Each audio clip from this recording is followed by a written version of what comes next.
of recognition and ultimately, when necessary, dismissal.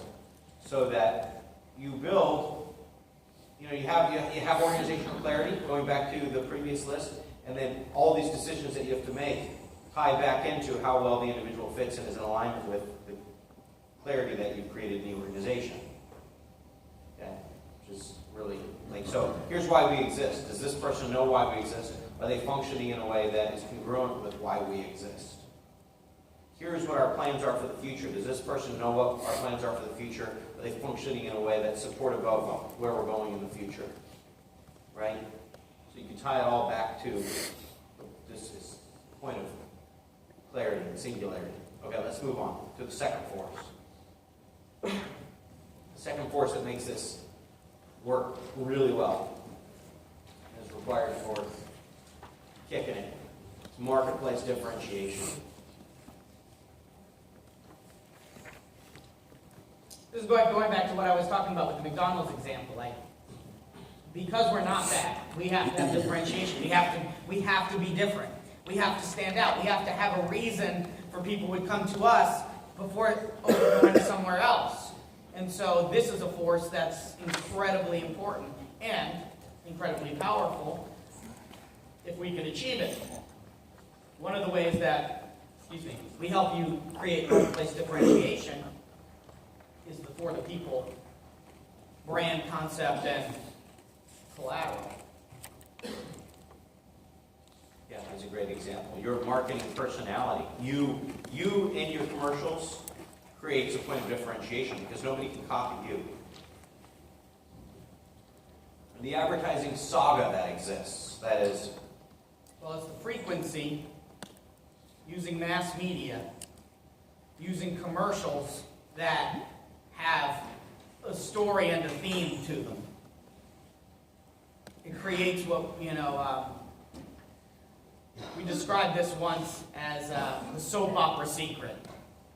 The commercials have somewhat of a soap opera-esque kind of feel to them. There's something going on every month. It's different. It ties into a conversation they're having in their minds that they're familiar with, and people go, I wonder what they're going to do next.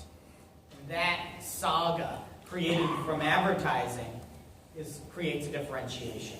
I have a friend, we have a friend, a guy we know through business, who we see a few times a year, and he lives up in Green Bay, Wisconsin, and so his ears are bleeding constantly, and now more recently his eyes are bleeding from Scott McCormick's ads.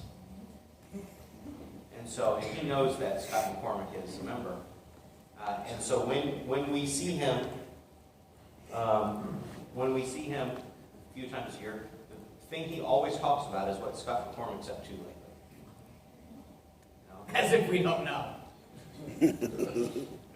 And like I woke up this morning, the first thing I saw, Scott McCormick on TV, and telling me this is what's going on, I've heard that before a couple times. This guy's paying enough attention to come back and relay. He knows he can go. He could go. I mean, he's a fan, by the way, right? So he can tell you he can repeat various commercials. It's a saga. It's an ongoing saga. It's funny. Right? Which is cool. I mean, the plots aren't deep. Yeah. But It's funny because if you can find threads where people bitch about a dealer member, and the commercials are so stupid, this or that. They did last time he did that, and then he did that, and then he did this. They know, the different campaigns and the different sagas they're listing them. Yeah, obviously it's really bad. Really bad. So bad that you remember, 6 commercials ago.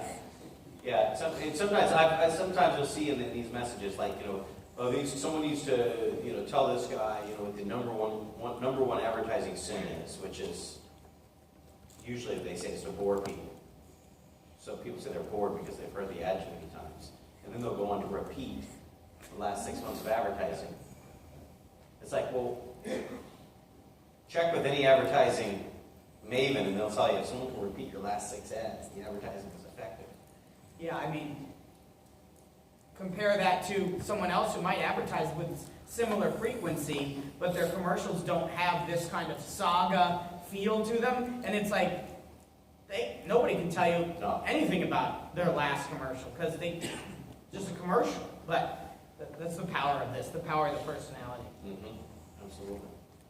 Familiarity built through frequency of marketing, which ultimately leads to trust. Like, there's no doubt that you develop a sense of familiarity in your market. People like... Familiarity leads to trust. So part of the power of this advertising through the frequency and the personality and the saga is that we become familiar and we become trustworthy by advertising. Tom Ring used to It's always great. say, when he would introduce himself in his ads, he'd develop this line, he would say, "Hey, you know me." It's Tom Ring. Right? "Hey, you know me."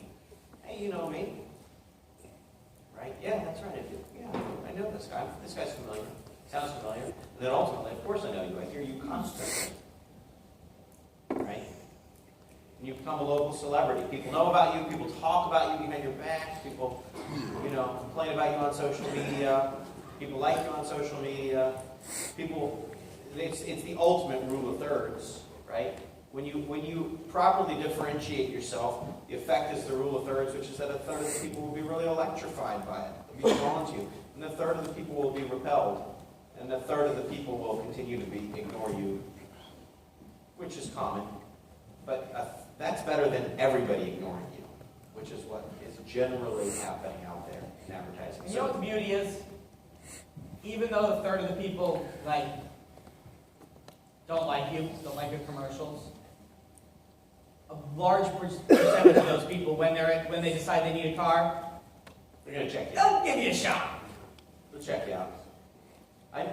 I'm curious, out of curiosity, has anyone ever heard a customer in the showroom complain about the commercials?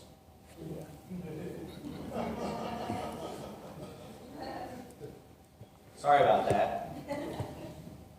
We'll take that into advisement. Okay, real quick, stepping back, we have a picture of the values wall that we put in the new office, if you'd like to see it. So, yeah, this is about a 40-foot long wall.